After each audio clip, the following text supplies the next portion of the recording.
আকীদা বিশুদ্ধ রাখতে হবে, হুসন রাখতে হবে, আদব সরবত রাখতে হবে। একটা লোক একটা আমল করার বিষয়, আমলটা সময় সাপেক্ষ। যেমন একটা লোক যেমন দাড়ি আছে, কবিরের গুণা, তাকে বলা হলো সেগুলো আমি দাড়ি, সে নিয়ত করলো যে না আমি দাড়ি রেখে দিচ্ছি, কিন্তু সে তার তো দাড়ি চাচা, মানুষ দেখবো সে লোকটা দাড়ি চাচা, দাড়ি একদিন নিয়ত করলে তার দাড়ি হয়ে যায় না, এটা উঠতে সময় লাগবে। কিন্তু সে মনে নিয়ত করলাম দাড়ি আজকে রেখে দিলাম, আল্লাহ পাক ওনার দরবারে কিন্তু সে দাড়িওয়ালা, যদি মানুষের কাছে সুরতে সে দাড়ি চাচা। নিয়তটা তো আলাদা জিনিস।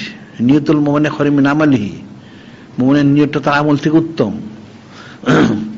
একটা লোক সুন্নত পালন করে, যেটা আমরা সবসময় বলে থাকি যে সমস্ত সুন্নত পালন করে নিয়ত করতে হবে, আর এটা কেউ কিয়ামত পর্যন্ত কেউ পারবে না, তারপর নিয়ত করতে হবে।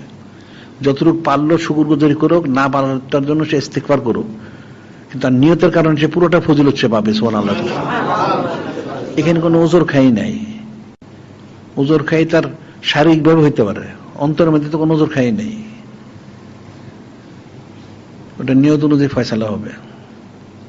সেজন্য আকীদারে বিশুদ্ধ করা, হস্তজন পোষণ করা, আদব সরবত রক্ষা করা, এই তিনটা জিনিস ঠিক রাখতে হবে।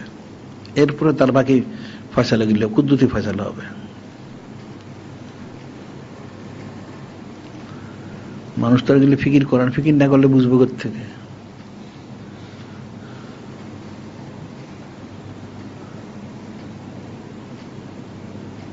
ওই যে আমির খসরু রহমতুল্লাহ ঘটনাতে তুমি বললা, উনি ওনার এই নালাইন শরীফটা কিনে মাথায় করে নিয়ে ওনার দরবার শুনে পড়ছেন।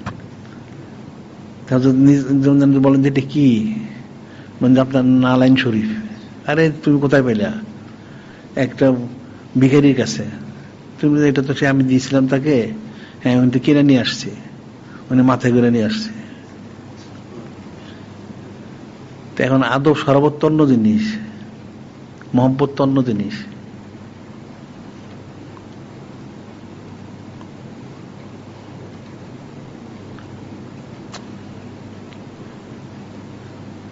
এই যে সাহাবায়ে কিরাম রাদিয়াল্লাহু আনহু, ওনারাই পুরো আদবটা শিখাইছেন আসলে। এরপরে আউলিয়া কেরাম ওনারা সেটা পালন করছেন, ওনারাও সেই আদবটাই এবার জারি রাখছেন। এই যে প্রত্যেক কথার মধ্যে বিআবিয়ান তুম্মি ইয়া রাসূলুল্লাহ সাল্লাল্লাহু আলাইহি ওয়াসাল্লাম, আমি তো কোরবান হয়ে রয়েছি, আমার পিতা মাতা 14 গোষ্ঠী কোরবান। তাহলে কতটুকু ওনারা আদব রক্ষা করছেন? তো অনেক সূক্ষ্ম বিষয়। এই যে উবাই বিন সুলুলটা মুনাফিকটা আদব রক্ষা তো করতে পারে না, জাহান্নামী হয়ে গেছে। যারা আদব রক্ষা করতে পারে তারা কাবি বিচার করছে।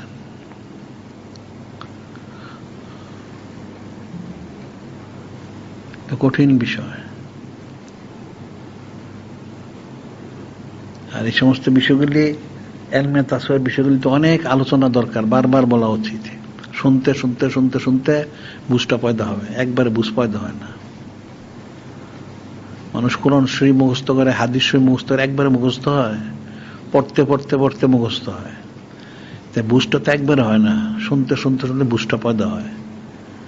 ইচ্ছা অনিচ্ছা অনেক দেখা যায় ভুল হয়ে যায়। তো সেই ভুলটাকে শুধরাইতে হলে শুনতে শুনতে শুধরানো সম্ভব, আর তো শুনতে তো সে পারবে না।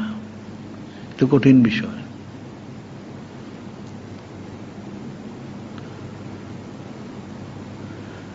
এখন দুরূদ শরীফটা ঠিক রাখা উচিত, 5 আনফাসটা জারি করা উচিত, এরপর জিকিরগুলি করা উচিত। কমসে কম সুলতান আসকারের প্রথম স্তর পৌঁছায়, এটা পর্যায়। আর এর সংশ্লিষ্ট যে বিষয়গুলি আছে, আকীদার বিষয়গুলি, হোসনে জনের বিষয়, আদব সরাফত, এটা রক্ষা করা উচিত। তখন তার পক্ষে তাকমিলে পৌঁছাটা সম্ভব, এছাড়া তো সে পৌঁছতে পারবে না।